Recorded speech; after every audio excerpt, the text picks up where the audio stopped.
నమస్తే, welcome to సత్యాగ్రహి. నేను శివాని. తెలంగాణ రాజకీయాల్లో ఇప్పుడు ఒకే ఒక్క వార్త తీవ్ర సంచలనం రేపుతుంది. సొంత పార్టీ ప్రభుత్వంపైనే, అది ముఖ్యమంత్రి రేవంత్ రెడ్డి నేతృత్వంలోని కాంగ్రెస్ ప్రభుత్వంపైనే ఆ party fire brand MLC Vijayashanti తీవ్ర స్థాయిలో మండిపడ్డారు. తెలంగాణలో మహిళల రక్షణ ఎక్కడ, శాంతి భద్రతల పరిస్థితి ఏంటి అంటూ రాములమ్మ చేసిన వ్యాఖ్యలు ఇప్పుడు అధికార కాంగ్రెస్ పార్టీలో కలకలం సృష్టిస్తున్నాయి. అసలు విజయశాంతి ఇంతలా ఆగ్రహం వ్యక్తం చేయడానికి కారణం ఏంటి? పోలీస్ శాఖ చేసిన ఆ పెద్ద తప్పిదం ఏంటి?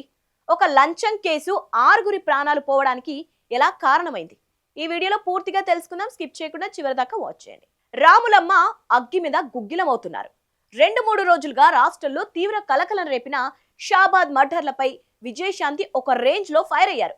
రాష్ట్రంలో మహిళలకు రక్షణ ఎక్కడ అని ప్రశ్నించారు. అసలు ఇదంతా ఎక్కడ మొదలైందంటే, రాష్ట్రంలో 3 రోజుల క్రితం జరిగిన 6 మర్డర్లు అందరినీ షాక్ కు గురిచేశాయి. ఈ దారుణ ఘటన వెనుక పోలీస్ శాఖ లోపాలు ఉన్నాయనే నిజం వెలుగులోకి వచ్చింది. నిందితుడు రాజ్ కుమార్ అనే వ్యక్తికి సంబంధించిన పోక్సో కేసులో పోలీసులు వ్యవహరించిన తీరు తీవ్ర విమర్శలకు దారితీసింది. నిందితుడి నుంచి పోలీసులు లంచం తీసుకొని అతడికి బెయిల్ వచ్చేలా సహకరించారని ఆరోపణలు వచ్చాయి.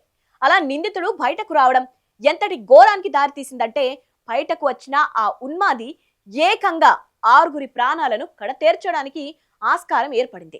పోలీసుల నిర్లక్ష్యం, అవినీతి వల్లే 6 అమాయకుల ప్రాణాలు కోల్పోయారనే అభిప్రాయం ప్రజల్లో బలంగా వ్యక్తమవుతోంది.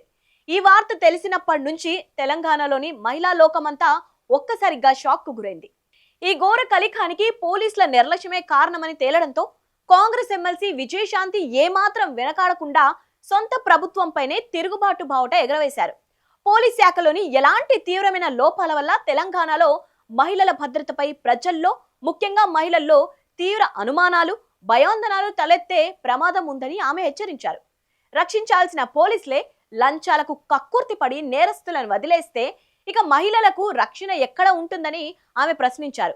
ప్రజాప్రతినిధిగా, ఒక మహిళగా ఈ వ్యవస్థలో జరుగుతున్న లోపాలను ఎత్తి చూపడం తన బాధ్యత అని రాములమ్మ స్పష్టం చేశారు. ఎన్నికల సమయంలోనూ, ఆ తర్వాత తాము మహిళలకు అత్యంత ప్రాధాన్యత ఇస్తామని కాంగ్రెస్ ప్రభుత్వం పదే పదే చెబుతోంది. ఈ విషయాన్ని గుర్తు చేస్తూ విజయశాంతి రేవంత్ సర్కార్ కు కొన్ని కీలక డిమాండ్లు పెట్టారు. మహిళలకు ప్రాధాన్యం ఇస్తామని చెబుతున్న కాంగ్రెస్ పాలనలో ఇలాంటి ఘటనలు జరగడం అత్యంత విచారకరమని ఆమె అన్నారు. ఈ రాజ్ కుమార్ ఉదంతాన్ని, అటు పోలీసుల లంచం వ్యవహారాన్ని ప్రభుత్వం చాలా సీరియస్ గా పరిగణించాలని డిమాండ్ చేశారు. మహిళల భద్రత విషయంలో ఎలాంటి రాజీ పడకూడదని, శాంతి భద్రతల పరిరక్షణలో అత్యంత కఠినంగా వ్యవహరించాలంటూ ముఖ్యమంత్రి రేవంత్ రెడ్డిని, పోలీస్ ఉన్నతాధికారులను ఓ మహిళా ప్రజాప్రతినిధిగా కోరుకుంటున్నట్లు విజయశాంతి స్పష్టం చేశారు. తప్పు చేసిన పోలీసులు ఎవరైనా సరే వారిపై కఠిన చర్యలు తీసుకోవాలని ఆమె డిమాండ్ చేశారు. విజయశాంతి చేసిన ఈ వ్యాఖ్యలు ఇప్పుడు తెలంగాణ రాజకీయాల్లో పెద్ద చర్చకు దారితీశాయి. విపక్షాలు విమర్శలు చేయడం వేరు, కానీ అధికార పార్టీలోనే ఉంటూ ఎమ్మెల్సీ పదవిలో ఉన్న ఒక కీలక నాయకురాలు సొంత పోలీస్ శాఖపై, ప్రభుత్వంపై ఈ స్థాయిలో మండిపట్టం చిన్న విషయం కాదు. ఇదొక రకంగా ప్రభుత్వం తప్పును ఎత్తి చూపుతూ త్వరగా తప్పును సరిదిద్దుకోవాలంటూ చేసిన హెచ్చరికగా రాజకీయ విశ్లేషకులు భావిస్తున్నారు. మహిళా భద్రత విషయంలో రేవంత్ రెడ్డి ప్రభుత్వం ఇకనైనా కఠినమైన చర్యలు తీసుకోకపోతే ప్రజలు కాంగ్రెస్ ప్రభుత్వాన్ని పక్కన పెట్టేయడం గ్యారంటీ అనే సంకేతాన్ని రాములమ్మ పంపించినట్లే అని విశ్లేషకులు అభిప్రాయపడుతున్నారు. ఏది ఏమైనా ఒక లంచం కేసు 6 ప్రాణాలను బలి తీసుకోవడం, దానికి పోలీసుల నిర్లక్ష్యమే కారణం అవ్వడం అనేది ప్రజాస్వామ్యంలో అత్యంత దురదృష్టకరం. మరి సొంత పార్టీ ఎమ్మెల్సీ విజయశాంతి చేసిన ఈ డిమాండ్లపై సీఎం రేవంత్ రెడ్డి ఎలా స్పందిస్తారు?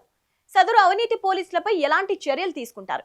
తెలంగాణలో మహిళల రక్షణ కోసం ఎలాంటి కఠిన నిర్ణయాలు అమలు చేస్తారో అనేది వేచి చూడాలి. ఈ వీడియో నచ్చినట్టయితే లైక్ చేయండి, షేర్ చేయండి. ఇలాంటి పొలిటికల్ అప్డేట్స్ కోసం మా ఛానల్ని ఇప్పుడే సబ్స్క్రైబ్ చేసుకోండి.